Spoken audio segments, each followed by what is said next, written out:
Was doing an experiment with a magnetic compass. Experiment कर रही थी वो, ये देखो ये रहा, ये प्लस है ये माइनस है, करंट ऐसे जाएगा, current will go like this. She observe that she moved the compass away from the current carrying wire. जैसे वो दूर लेके गई तो डिफ्लेक्शन कम हो गई। कह रहा है बताओ डिफ्लेक्शन कम क्यों हो गई जब वो दूर चली गई? क्योंकि आपको पता है डिस्टेंस के बढ़ने से क्या होगा, मैग्नेटिक फील्ड कम हो जाती है।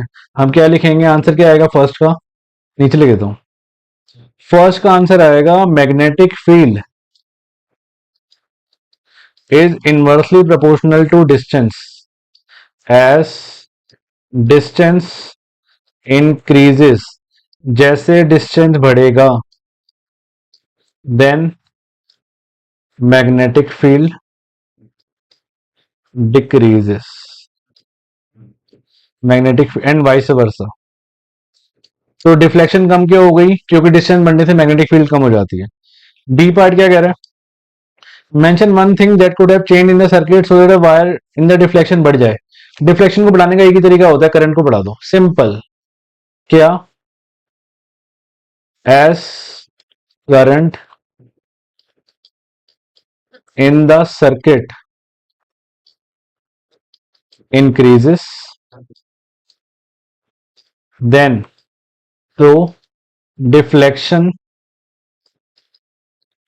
will also increase, deflection भी बढ़ेगी। C part, explain with the reason what will the direction of magnetic field with the help of with the wire for the case described by the above figure। कह रहा है बताओ magnetic field की direction क्या होगी। अब ध्यान से देखो, ये जा रहा है ऐसे ऊपर से नीचे की तरफ।